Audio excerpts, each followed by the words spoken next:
Don't be afraid to grab a mirror, sit eagle spread, and take a yonder. Get to know her.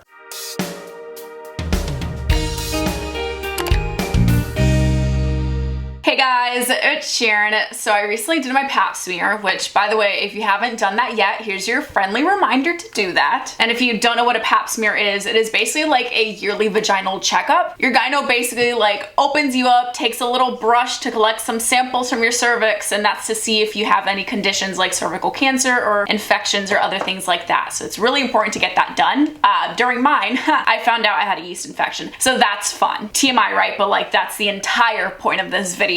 So of course I asked my gyno for tips on how to avoid infections, and me being me, I'm not gonna gatekeep those tips. I'm gonna share them with you today. Why? Because we all deserve a happy hoo-ha. Now some of these tips are tips that my gyno has given me, or just tips that I've learned from personal experience over the years of having a vagina. If you want more tips or help, make sure you check out my Girl Talk series, and then you subscribe and you turn on those post notifications so you don't miss a video. Now disclaimer, I am not a professional. These are solely tips from my personal life. And of course, what works for me may not work for you because every body literally is different. These are just some in general feminine hygiene tips. If you're generally concerned about something, please consult your gyno always. Now go grab some snacks, some tea, and let's get into these feminine hygiene tips. Now first, we need to understand our anatomy. It's called feminine hygiene because vaginal and vulvar hygiene is just too freaking long and too many words, right? That being said, your vagina is one thing and your vulva is another thing. Your vagina is on the inside of your body. This is what connects your uterus to the outside of your body. So this is where you bleed from, where a baby would get pushed out of, and where you have vaginal sex. Your vulva is the name for your genitals outside on your body. So like the things you see. Your vagina is self-cleaning. Your vulva is not. So technically when you're cleaning yourself down there, you should really only be cleaning the vulva. So tip number one, don't stick anything inside your vagina that's not supposed to go inside your vagina. I'm sure you've heard the term douche. Not only is it a really crappy and jerky guy, but the term douche also means to like clean or wash with water. So douching is when you're washing out or cleaning your vagina with a stream of water. It is not necessary though, at all. Please actually don't douche. It's not good. It does more harm than good because you don't know what icky nasty stuff can be in that water, and now you're sticking that water in your coochie. Also unnecessary are feminine washes. Vaginas are a very acidic environment, so they already protect against bad bacteria. Adding any like chemicals, washes, or fragrances, or just unnatural things that aren't supposed to be in there could make it worse. Adding all those will completely like alter the ecosystem of your vagina and can lead to yeast or infection. When you're washing your vulva, which is the outside, honestly, all you need is warm water. If you really wanted to use soap, make sure you use a mild, fragrance-free soap. Also make sure you use your fingers instead of like a loofah or a sponge. I say that because those things can easily hold bacteria, especially loofahs, and I just don't want to risk that going near my bits, you know. I'm too paranoid about that stuff. So honestly, fingers, warm water, and some mild fragrance-free soap if you really wanted to. Other things you don't want near your bits are like perfumes, body sprays, mist, anything that's fragrance really. Like fragrance is such an unnecessary ingredient unless it's in perfume, because then the whole point of it is literally to give you fragrance. But when it comes to other things, it really is just unnecessary and is only there to just make us enjoy the smell, and in turn that smell and that fragrance can actually cause more harm than good. Fragrance can be very irritating, so if you have sensitive skin, or like me, I have like asthma and sensitive skin, fragrance just, it's not a good idea for me at all. Also, if you're smelling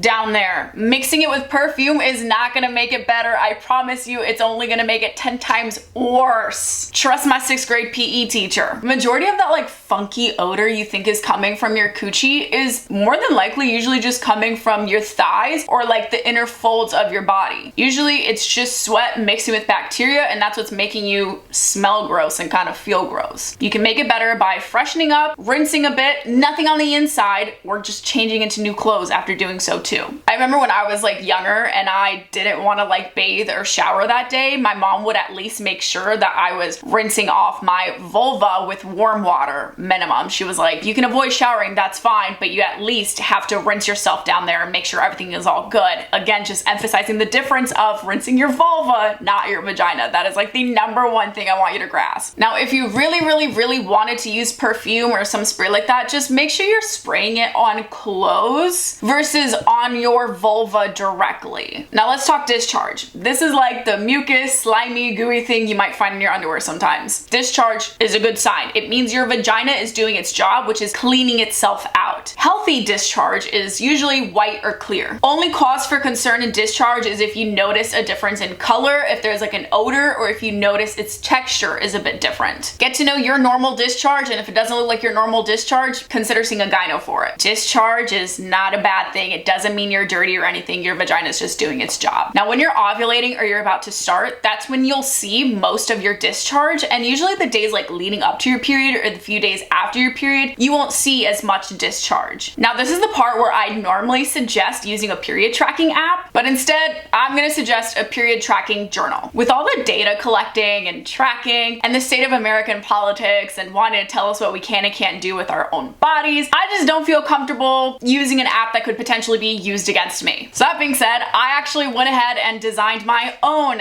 period journal. Yep, I made my own and now I'm sharing it with you. This is one of them and the title is Don't Overreact. You see what I did there? I'm so funny, I know. It's super easy to use and it's super personalizable to your own cycle. You have a page to write your name, and there's also a how-to/example section. Now, each 2-page spread is a menstrual cycle, so here you have day 1 through day 7, and at the top you'd put the month and the year, and you'd fill in the calendar based on the key, and you can totally add your own keys as well. And then for every single day of your period, you can jot down any symptoms you feel, any thoughts, any things that you've noticed or changed. I am on a period right now, so this is what I've been tracking so far. On my key, I added for cramps because I usually do get cramps like the week or 2 leading up to my period, and here's just how it felt. I love how this makes me feel in tune and aware of my period. Like, I feel more hands-on and almost more informed, if that makes sense. Currently, I have 3 covers. There's this one, there's Flowers Bloom, and there's Shark Week. All these are available on Amazon, and they're linked in my bio and my pinned comment. So if you get one, make sure to show me and tag your on my socials. I'm so excited for all of us to start tracking our periods, have fun, bleeding, and tracking.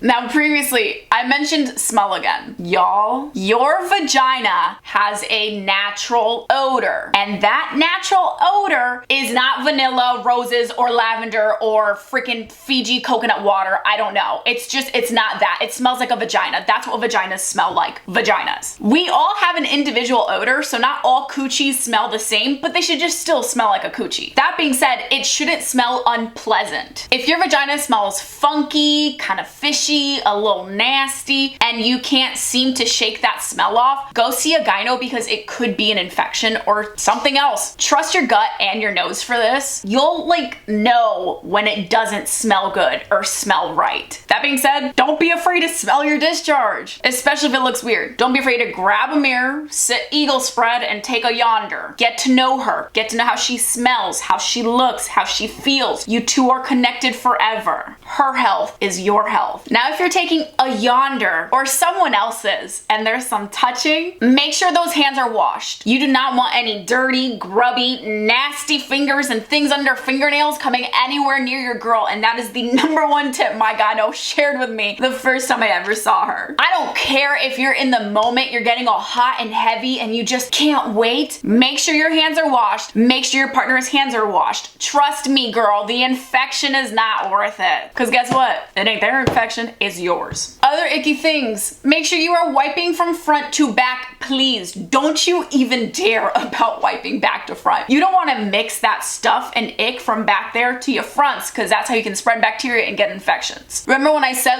disrupting the ecosystem? That's basically what would happen here. And every time I say ecosystem, I just think of a rainforest. So I'm like, my vagina is like a rainforest. Actually, yeah, wet, dark, a little scary, except this forest can get a UTI, which really sucks. But okay, anyways, that's not the point. The point is just wipe front to back always.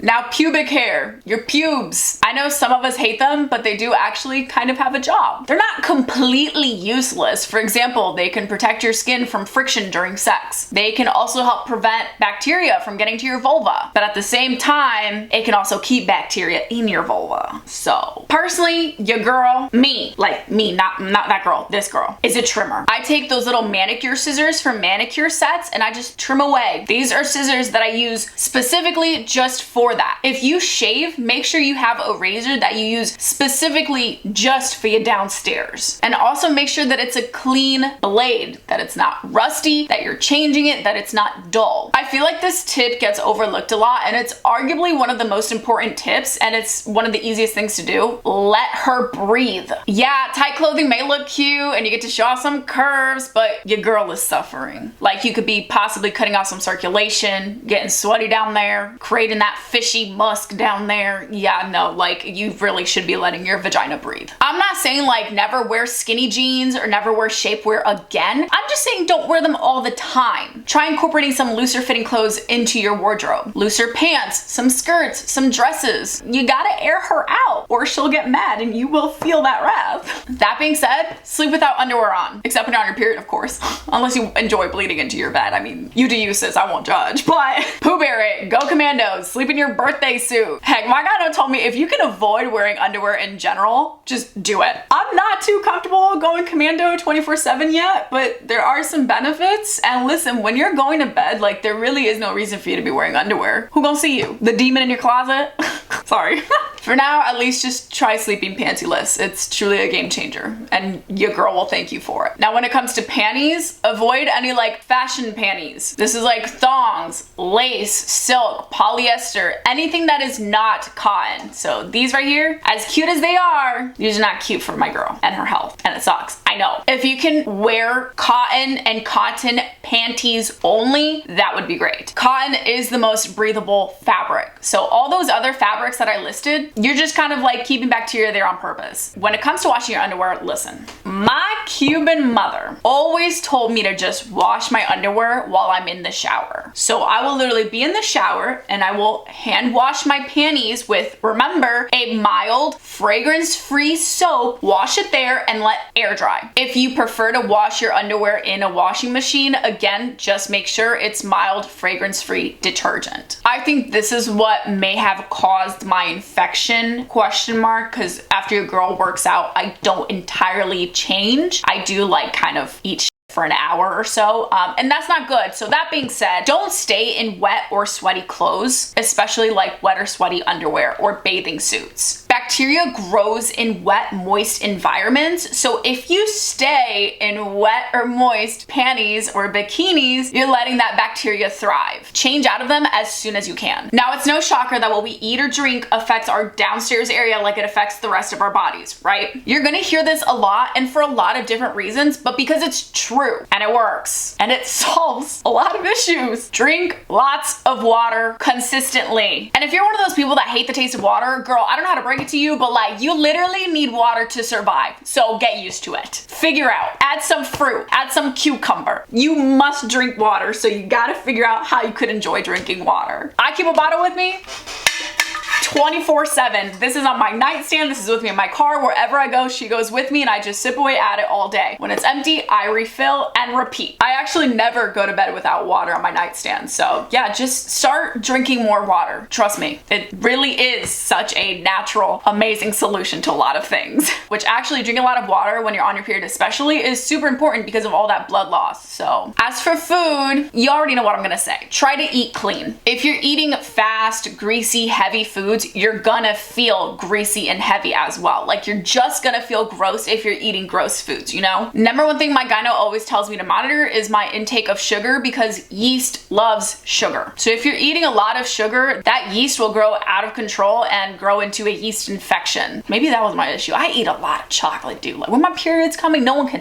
I'm literally like a savage for chocolate. Listen, there are so many benefits to eating cleaner for a reason. And of course, I'm not saying never eat eat another burger or fries ever again, because I will definitely still eat a burger and fries, just probably not as often as I used to, because the way my body feels is just not worth it, you know. I also feel like clean food is just associated with being nasty, and it's really not. There are a lot of really tasty and healthy options out there, so just Google some recipes, just start experimenting, find out what you like, and your body will thank you for it. My last tip is to take vitamins if you need to. If you're not getting the nutrients you need from the food you're consuming, try vitamins. My gyno recommended that I take probiotics. I just have to make sure that they have this thing called lactobacillus. I hope I said that right. Basically, probiotics that are rich in lactobacilli variants promote good gut health and good vaginal health. Other great vitamins for down there can be vitamin E and vitamin C, and I take vitamin C daily. I also take B12 and I also take vitamin D3, but that's of course me personally. Before you start taking any vitamins, make sure you speak to your primary care doctor or your gyno first. But all that being said, I hope some of these tips help you out, give you some peace of mind. Like, the most important thing here is just let your coochie breathe and don't keep her sweaty, and she will do her job. Your vagina will clean itself. You just gotta worry about the vulva. That's it. No need to be sticking things that aren't supposed to be stuck there. No need to be using heavily fragranced things either. If this video helps you out in any way, shape, or form, please give this a thumbs up, and of course, share it with your friends, your family, your fellow vagina users, whatever. If you know someone who has some coochie problems or needs some help with coochie health, send them this video. I got you, sis. Also, if you need more tips, help, advice, or even just girl talk in general, definitely go check out my Girl Talk series. It's a playlist on my channel, and I also make a lot of period-related videos, so check out my All About Periods playlist. So any big sis help, I got you. You should subscribe and turn on those post notifications for more. Now, shout out of the day goes to Jocelyn on Instagram. Thank you so much. If you'd like to be shout out of the day, just follow me on my Instagram and stay active. And if there are any specific YouTube videos you want to see from me, please let your girl know. I'll try my best to product tag some of my favorite like period products or just feminine health products in general, so make sure to look out for those. And if you have like any that you'd love to share, please do so. I'm always looking for something new. I'm always willing to try something new, as long as it's not heavily fragrancy and bad for me. But you get what I'm saying, right? I actually would love to hear your feminine like hygiene care routine if you want to share yours. Mine is honestly like super simple. Warm water, wash that vulva down, let her breathe, and that's it. But I want to hear yours, so please share that. But anyways, once again, I hope you enjoyed this video. I hope it helps you and your coochie out, and I hope you have a great rest of your day and that you do not suffer from any infections. Okay, bye. Love you.